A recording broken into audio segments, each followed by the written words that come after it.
I appreciate you being here, man. King. Appreciate you having me here, King and Awesome. It's a pleasure. It's an honor, man. I'm loving this space. Yes, You're doing big things, brother. I appreciate it, man. Thank you so much, man. And for making time. I know you have a busy month coming up as well, right? Yeah, all good things, man. Yeah. A lot of travel, a lot of speaking engagements. So I am blessed, man. I give all glory to God for sure. Man, bro, cool. I mean, especially your story can help so many people, and you get honest in this book, man.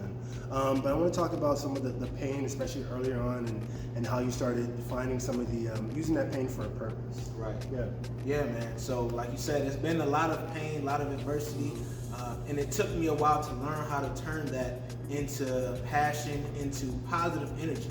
You know, before that pain translated into anger, frustration, depression, you know, that other side. Right. So I had to really learn how to sit with myself and process things properly, and not just let it fester within me. Right. So that took a while, because coming from poverty, pretty much, you know, I'm sure a lot of people who are looking at this today, they can share some of the points that we're going to speak about today. Yes. Because I came from poverty. I came from that place of despair, right, where it's just like a cloud hanging over you. Which hometown? So Rochester, New York. Okay, gotcha. I came from Rochester, New York, man. Yeah. And growing up, at that time, Rochester was like the third poorest city.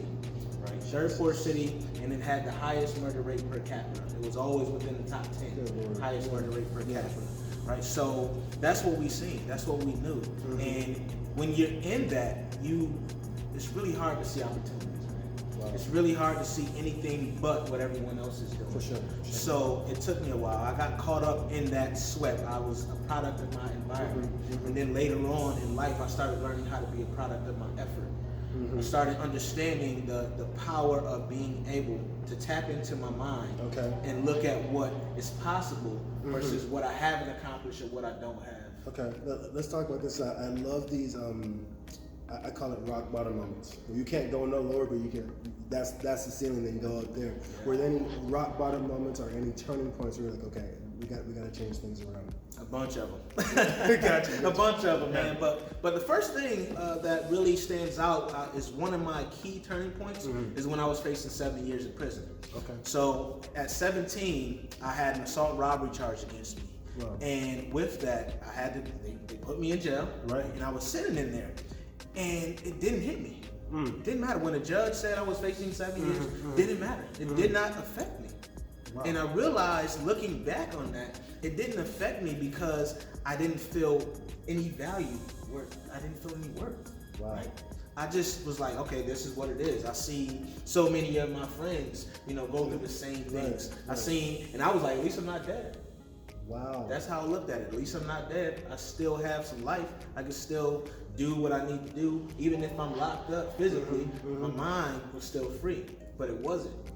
My mind was actually the root cause of why my physical being was in jeopardy. Okay. It was because my mind was in shackles. Okay. It was shackled by the look and the perspective of lack and scarcity. Wow. Right? Because and that really stemmed from all of the traumas that I went through. I didn't know it at the time. We weren't talking about depression and stuff like that in the black community. So like we do now. Right, exactly. It wasn't cool back then. We weren't talking about that, man. We were like, yo, you gotta suck it up, especially as a black man. Right. It's like, suck it up. Right. Keep going. Nobody wanna hear you whine and complain. Wow. Right? So with that being said, I didn't feel like I could share that. I felt like I had to be Superman. And I had to put this poker face on, like everything was cool. And that was always my answer. How are you doing? I'm good. Even though inside I was dying.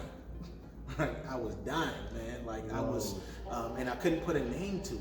Right? So at that point when I was locked up, my mom and my older sister came to visit me. And I remember it vividly, man. I remember what they were wearing and everything. And when I came down to the visitation room, you gotta go through a strip search, demoralized, right? Yes, like, man, I can't even control my own physical being, right? They do whatever they want with me, right? And then when you walk into that visitation room, the colors that they chose, they did this purposefully, I feel. It's an off-white floor, puke yellow walls. The lighting is yellow tint. It's just, again, despair. You feel that despair. You're like, man, every step you take, it's like they're just sapping your hope out. Each step. Wow. And when I took a break, I sat down on this cold stainless steel stool. And before I looked at my mom and my sister, I looked around the room. And what I noticed was everyone looked like me. Everyone was a black young man sitting there, looking at their family, and may never ever get to hold them or touch them again. May only be able to see them from a pane of glass. Yeah. And I looked at my mom and my sister, and I looked at that pain, and I was like, oh, I caused that. And that woke me up. Okay, wow. I'm getting, wow. Okay, that's heavy.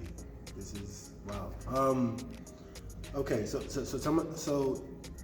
that rock bottom moment, or that period of life, like, what were some of the steps you took past then to start to change things around? Yeah, man. Well, one thing was really tapping into my relationship with God. Okay. Prior to that, I was taught to pray and all this other stuff, right? I actually grew up in an Islamic family. So we prayed 5 times a day. I went to a Muslim school instead of a Catholic school. Right, for sure. And what I learned from that was I was praying, but I wasn't speaking from my own words. Okay. I was praying in what they told me to say. Okay, right? okay. So that was the first time when I went up from that visit that night. I went to my cell and I prayed in my own words to God. Mm-hmm. And I made a promise to him, I made a pact. I said, if you get me out, I promise to be the servant that I was destined to be, that you put me on this earth to be. Now, mind you, I'm 17, I don't know what that means, right? I just knew I needed to make a change. Okay. And I just asked him that he gave me guidance on what that was. And that same night, I had a dream like that. I was free. I was with my family. Right. You know, I was out. Right. And what that showed me, it really was pretty much for me, it was a sign. It was a sign that money was not the key to value. Right. I had this value within me this whole time. Right. I had people who loved me, and love is one of the strongest pieces of worth you can ever have. So can I just say something? Yeah, real quick? for sure. I mean, exactly when I drove over here, bro, I was thinking the same exact thing. It's not all about the external success. It's not. It's not about the numbers and everything, but that internal peace. All right. Yeah. That's for sure. Well, let's tap on that real quick. It's like, you know, people, I do an exercise called the 5 why exercise. Okay. Where we drill down deeper. Right. So instead of that first why, that first surface, I want money. Right? Why? Why do you want the money? You know, you keep drilling that down. Why is it important to you? And then that you'll find is your true key value. Yes, sir. Right? Yes, sir. Because a lot of us, we see money, especially with social media, we see what it brings. Right. But the key is what all that represents is time, is love, and it's really the internal things that we're thinking of, right? It's growth, it's abundance, it's all these things. That's what it represents, and that's what I had to identify. Okay, and I didn't know. So just wanted to clarify. So you were Islamic? Are you still Islamic? Like, what's the? So that's pretty much the background of my faith. Yep. Okay, got you. Okay, cool. And so now I want to talk about one of the things in the book, especially one part that really touched my soul, man, was the forgiveness aspect. Yes. And to let go. And I just remember I was reading on a plane, I was like, yo, this is huge. But talk about that in the healing process and how that can help people. Yeah, man. I mean, forgiveness is the key to success. Okay. Right? So it starts with you. Okay. Because if I never forgive myself, it never allows me to move forward. Right. Whatever that trauma, whatever that pain is, whatever that mistake was, Right. holds on to you. It has power over you. Right. So in order to relinquish that power from that issue, that situation, that circumstance, that memory, you have to dig deep. And it's hard. It is not easy. Right? I have gone through this thing for over 20 years, like looking to find that forgiveness, and I have finally found it. And forgiveness of yourself as well. Myself. So let's talk about that, because I mean, especially when we have these things of like where we either look at the past or where we're not, or whether we're not where we need to be right now. The forgiveness process to be like, okay, let me accept this for what it is. Like, how is walking in that process? Are you writing things out? Are you speaking things aloud? Are you saying forgiveness? Like, what is it? Yeah, so it looks different for each person, each individual. But there are some keys that really can help anyone. You mentioned a few. Writing, journaling. For sure. And then when you journal, not just journal for the sake of journaling, but I challenge people to put a score. When you talk about numbering your days from 1 through 10, how bad really was that day? right? A 1 being the worst ever, and a 10 being the best day ever. Most people that I've worked with find that they're between a 7 and about a 6 and an 8, I should say, right? Okay. So they see that one bad thing, that's what they focused on. Right? It really focuses on how you perceive things, and that's a part of forgiveness. A part of forgiveness is looking back and saying, "Let me truly process this." Right. Right. Because a lot of us are holding on to things that we couldn't actually change. Right. Right. And you make the best decisions in the moment based on the information you have at that time. Right. So when you actually truly look back and you do some introspection and you say, "All right, what could I have done differently? If I went back, what would I have done?" And then when you do that, now it allows you to see it from a more rational perspective. Right. Because the expectations are dangerous. Okay. A lot of us expect us to be perfect, and perfection is impossible. Right. So we have to realize that these things that take place in the past, they are some things that no matter how bad it is, we are still able to move forward. But we can only move forward if we address it, we process it, maybe we talk about it a little bit, and we realize that that thing is not us. That thing does not define our story. And you talk about it too, especially I think in the second chapter. You are not your mistakes. You are not your mistakes. You are not your mistakes. Wow. We might have to have a life coaching moment here. I mean, because this is big stuff, man. I know sometimes for me, I can be very hard on myself of like, I want it to go this way, be perfect, whatever. In this scenario, I found some freedom, but I'm still walking through that process. It's a process, man. But it is. The forgiveness process of letting go. For me, I do sometimes meditations about that. But like, what else? What has that felt? What has that felt like for you to let some of the things go? So for me, it's freeing. It feels lighter, right? I carry a lot of stress in my shoulders, my neck, and my body. And there's a book called The Body Keeps the Score. Right? And when you read that book, it talks about all of this. It talks about the fact that when you feel trauma, when you feel pain, and when you hold on to it, your physical being will reflect that. So you'll feel tightness, you'll feel shallow breathing. Right. And when you pay attention to that, when you become mindfully aware of all these different things, now we can play the game.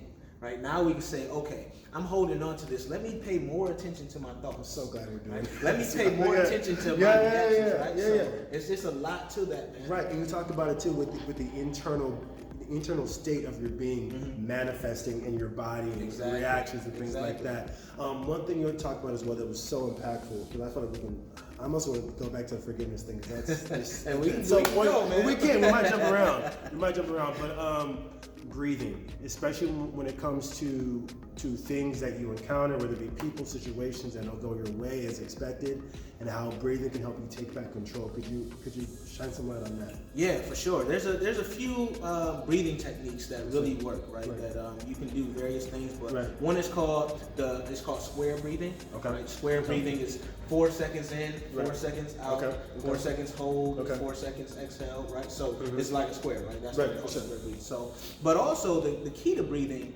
is really slowing things down. Right? It's placing an interrupt. One of the things I constantly talk about is placing an interrupt between your thought, your reaction, and emotion. Yes. Right? So when you place that interrupt, whether it's a deep breath, whether it's a pause before you speak, whatever it is, that will allow you to respond versus react. Okay. And that's the key. Okay. So the breathing, what I like to do is practice that when I'm not in a aroused state. So I want to just breathe normally, because a lot of us, we hold on and we're bracing for negative stuff. We're like, you'll realize right now, like even right now, I was like, oh, I was holding and I didn't realize it, right? But when you can. In fact, can we just all do that together? Yeah, let's all do it together. Let's do it together. So let's do 5 seconds in. 5 second hold. 5 seconds out. Rewind that a couple of times if you need it. Yeah, that's good stuff. Yeah, and you'll see that it allows you to feel a little lighter. For sure. Right? For sure. When you expand that, breathing is a healing methodology. Yes. It's a modality, right? That's why in yoga, a lot of it is about your breathing. They say breathe through the uncomfortable situations, right? So when you hold your breath, it does not allow you to achieve your full potential. Okay. You start to focus on the hurt. You start to focus on the negatives, and that's why breathing allows you to like think clearly. Breathing allows you to sit in that and say, all right, I know on the other side of this, there's something good. I can look and see the different options. I can get out of this situation that's causing the anger, right? It allows you to see, like, okay, what are my options here? So if you're dealing with a difficult person or in a difficult conversation, right? When you take that moment, when you're actually listening to this person and you're like, okay, let me breathe. Let me listen to what they're actually saying, right? And I know I'm thinking like a Family Matters. Yeah. Carl Winslow said 3, 2, 1, 1, 2, 3. Yeah, man. Yeah. No, seriously though, it works because it's real. When you don't breathe, you start to realize that anger and all that stuff is a physical thing. For sure. You can't be angry if you're relaxed. Right. Try it. I want somebody to tell me, try it. DM me if you can be angry and relaxed at the same time. It's not possible. What is your handle on Instagram and everything? How can people reach you, by the way? Yeah, everything is at Live Not Loathe. So at Live Not Loathe, that's LiveNotLoathe, and my website is the same.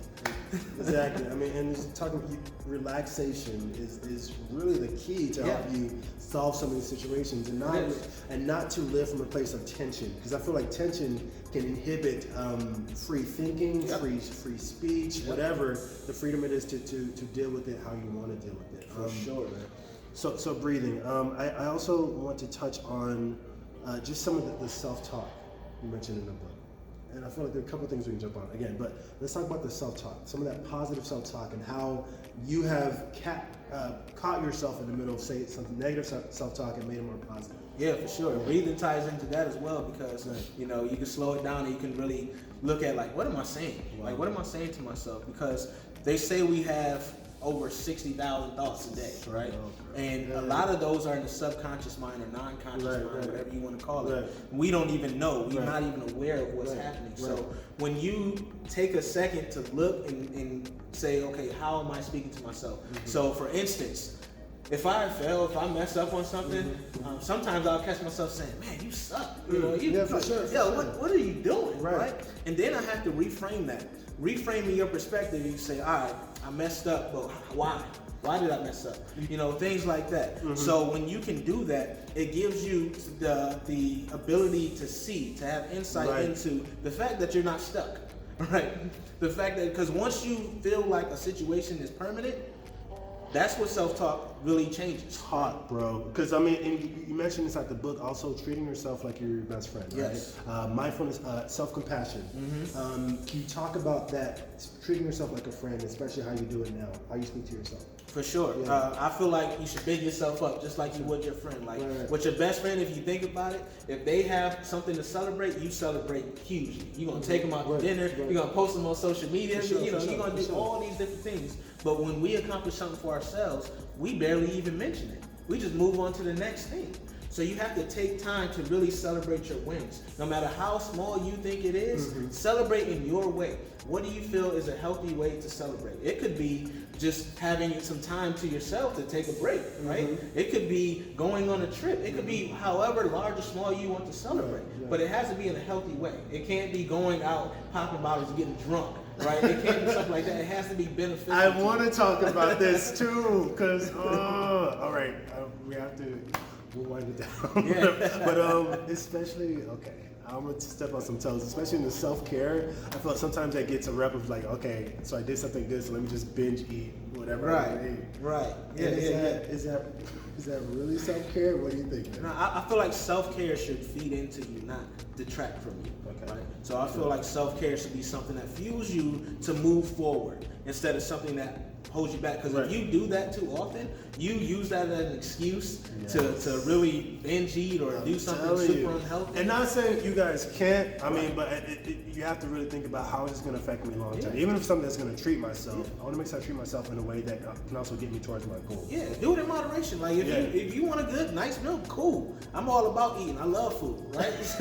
So that's fine, but it's just it can't be a continuous process, right? So you have to look at it as I earn this, right? Think about cheat meals, right? Right, In for sure, fitness, for sure. right? You say I'm gonna have a cheat meal. It's Right. it's that one Right, meal. It's right. not. It's going to be my lifestyle because success is a lifestyle. Right? Success is something that you can have in perpetuity. But in order to do that, you have to be disciplined enough to identify success and identify healthy ways to feed into it. This is such a healing conversation, man.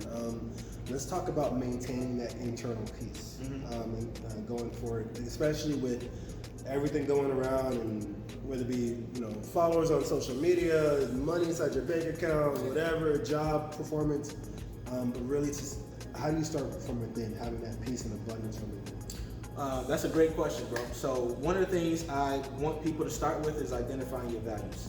Identify what truly matters to you. One of the best exercises that's used in psychology, coaching, counseling, etc. is called the Wheel of Life.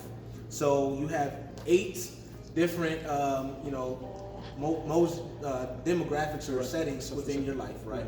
You have 8 different sectors. So it could be finance, family and friends. Right. It could be career, money, whatever, right? You put those on the wheel, and then you really think about it. You go deep into it. Right. You say, all right, what would I score this from 1 to 10? Right. How high do I rank this in what I care about? And it's not as simple as just asking that. You got to ask those questions I talked about earlier. Right. Ask why it matters. Right. What does it feel like when these are at the highest Right, levels? right. So once you identify that, now you can move forward. Now you can say, all right, are these other things like money? Right. Money feeds into these other pieces of life. So if I'm not getting the money that I want quite yet, I still know that I'm wealthy. I still know that I'm rich because that's not what truly matters to me. It's what it brings once again. So that's one of the ways you do it. Once you identify your values, that's very important. Right. Set boundaries with yourself and with the external environment. Talk about that. So boundaries are super important, man. If you never set boundaries, people are going to run all over you and they're going to own your time. You're not going to own anything. So you have to let people know, communicate them. To say, hey, listen, this is what I'm going to put up with, or this is what I want, this is how I'm going to be treated, right? This is how I use my time, and I won't let anybody inside that, right? And for you, you have to be very diligent about it. You have to say, all right, I told myself that I won't let people talk to me in any type of way. I told myself that I won't let people steal my joy. So once you do that cognitively, now you can pay attention to when those things are taking place. That's a whole nother talk too, because I feel like we can talk about, especially as black men, how we set our boundaries. We walk in scenarios where we are setting our own boundaries, but also we do it with aggression rather than being assertive, which is also respecting the other person. Right. This is a whole nother topic. It is. Let's actually go. Let's talk about that too. Let's go. Let's talk about that too, because you talked about breathing. What I feel like a lot of what we do is we have to work on what's going on within, and also make sure we communicate that. So start from a place of peace, and then also communicate to other people. I remember growing up in an impoverished background, just like yours, Southwest Houston, where it's all about making sure you can tell somebody off or whatever it is. If they do something, make sure you double back or whatever. It's all this kind of get even game. Right. But as we're trying to become men and also help other men rise up, what's some of the ways we can communicate with other people? Yeah, and you were speaking on a lot of that, right? Yeah, man. That effective communication, it starts with communicating with yourself, right? Like we were talking about earlier, man. And it's really about being proactive versus reactive. So if you're proactive, you will make this a lifestyle. You will make this how you deal with things on a daily, right? It's not something that you can just turn on when needed, right? This is something communicating effectively, being able to listen to understand, not to respond, right? Being able to take those breaths and give yourself the pauses, being able to set those boundaries within the conversation and say, hey, listen, I feel like we're not getting anywhere right now. We're not hearing one another right now. We're just yelling. And when you yell, nothing takes place, no change occurs. You just get upset. So things like that, being able to really effectively be authentic in the conversation. visitation, but also show respect. One of the things we have to do is watch our posture. Right? When we as men, we like to like get in your face sometimes. Yes, sir. We want Yes, to sir. cross our arms. And but we've both been inside the military, Yeah. but that is encouraged, right? Yeah, You know what I'm saying? for sure, And for then, sure. okay. Assertiveness. They say it's assertiveness, but assertiveness doesn't mean you're an asshole. Right, Right. right. Assertiveness is being respectful of the person, but ensuring that the person understands your point. So it's all about tact, right? You can say something, you can tell someone something, and you can say it in a much better way, right? Instead of saying like, "Yo, you get on my damn nerves," Right. you can say, "Listen, you know, I feel like, you know, some of the things that's been transpiring, I want to talk about those, right? Do you mind?" Right? Really getting that person, because what you want to do is you want to keep that person from getting under defensive. Right. You don't want to use accusatory tones. You don't want to make it feel like you're trying to belittle that person, making them smaller, like they don't matter. Because So then they're gonna react, they're and then gonna it's react. man. Yes. It goes back and forth. It goes back and Yeah, forth, right, man. right. So that's some of the things we have to work on as men, especially Right. black men. Right. But in order to do that, again, we have to do the work to heal ourselves, to make us, because that's a self-esteem thing. Oh my God. Right? It's a self-esteem Right, thing, right, bro. When we feel like we have to be all on someone in order to feel better about ourselves, that means we have work to do. Right? We have to go ahead and address the reason why we feel that we Why have to we do feel it. the value. Exactly. You truly know your value. Exactly. Oh my Exactly. God. Man, we can easily go on for days, but my phone is gonna run out of memories. I'm not gonna do that, guys. God, okay. Follow this man. He talks about this information so much, and his healing process is our healing process. He started the process so we can also learn from him, and these are things I'm walking through as well. When I was reading this book on the plane, man, I can't explain the amount of peace and like healing that was taking place. I was like, this is exactly what I needed at this moment. So this is a very good book. Own Your Kingdom by Jevon Wooden, Army vet. And Jevon, again, thanks for being here, man. I do appreciate it, man. Again, buy the book. Where can I buy the book? So just go to oykbook.com. Okay, you got the shirt on right there. Yeah, Own Your Kingdom. Everything's about Own Get Your the Kingdom. merch too. Everything Yes, you got to sir. do, man. All right, so we'll see you guys next time, and it's been a blessing, Jevon. Okay, we'll see you guys next time. Peace and blessings.